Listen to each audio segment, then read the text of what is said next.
ಬೆಳಗಾವಿ ಜಿಲ್ಲೆಯ ಖಾನಾಪುರ ತಾಲೂಕಿನ ತೋಲಗಿ ಗ್ರಾಮದಲ್ಲಿ ಗ್ರಾಮ ದೇವತೆಯಾದ ಶ್ರೀ ಮರುಕಾಂಬಿಕಾ ದೇವಿಯ ಜಾತ್ರಾ ಮಹೋತ್ಸವವು ಅತ್ಯಂತ ವೈಭವದಿಂದ ಜರುಗುತ್ತಿದೆ. ಏಪ್ರಿಲ್ 20ರಿಂದ ಆರಂಭವಾಗಿರುವ ಈ ಧಾರ್ಮಿಕ ಸಂಭ್ರಮವು ಏಪ್ರಿಲ್ 30ರವರೆಗೆ ನಡೆಯಲಿದ್ದು, ಇಂದು ದೇವಿಯ ಪ್ರಮುಖ ಆಕರ್ಷಣೆಯಾದ ಹೊನ್ನಾಟ ಕಾರ್ಯಕ್ರಮಕ್ಕೆ ಚಾಲನೆ ನೀಡಲಾಯಿತು. 10 ದಿನಗಳ ಕಾಲ ನಡೆಯುವ ಈ ಜಾತ್ರೆಯಲ್ಲಿ ಇಂದು ದೇವಿಯ ಹೊನ್ನಾಟ ಕಾರ್ಯಕ್ರಮ ವಿಶೇಷವಾಗಿ ಜರುಗಿತು. ಸಾಂಪ್ರದಾಯಿಕ ಪೂಜೆ ಹಾಗೂ ವಾದ್ಯಗೋಷ್ಠಿಗಳ ನಡುವೆ ನಡೆದ ದೇವಿಯ ಹೊನ್ನಾಟವನ್ನ ಕಣ್ತುಂಬಿಕೊಳ್ಳಲು ಭಕ್ತ ಸಾಗರವೇ ಹರಿದು ಬಂದಿತ್ತು.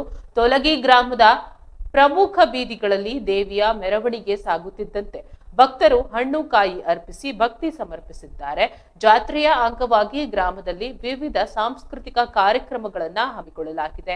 ಧಾರ್ಮಿಕ ಕಾರ್ಯಕ್ರಮಗಳ ಜೊತೆಗೆ ಕಲಾ ತಂಡಗಳ ಪ್ರದರ್ಶನವು ಜಾತ್ರೆಯ ಮೆರುಗನ್ನ ಹೆಚ್ಚಿಸಿದೆ.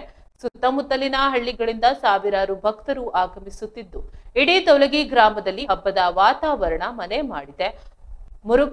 ಮುರುಮುಕಾಂಬಿಕಾ ದೇವಿಯ ದರ್ಶನ ಪಡೆದ ಇಷ್ಟಾರ್ಥಗಳು ಸಿದ್ಧಿಸುತ್ತವೆ ಎಂದು ನಂಬಿಕೆ ಭಕ್ತರಲ್ಲಿದೆ. ಹೀಗಾಗಿ ಸುಡು ಬಿಸಿಲನ್ನು ಲೆಕ್ಕಿಸದೆ ಸಹಸ್ರಾರು ಸಂಖ್ಯೆಯಲ್ಲಿ ಭಕ್ತರು ಆಗಮಿಸಿ ದೇವಿಯ ಕೃಪೆಗೆ ಪಾತ್ರರಾಗುತ್ತಿದ್ದಾರೆ. 30ರವರೆಗೆ ಜಾತ್ರೆ ಮುಂದುವರಿಯಲಿದ್ದು, ಗ್ರಾಮದ ಹಿರಿಯರು ಹಾಗೂ ಜಾತ್ರಾ ಸಮಿತಿಯವರು ಸರ್ವ ಸಿದ್ಧತೆಗಳನ್ನ ಮಾಡಿಕೊಂಡಿದ್ದಾರೆ.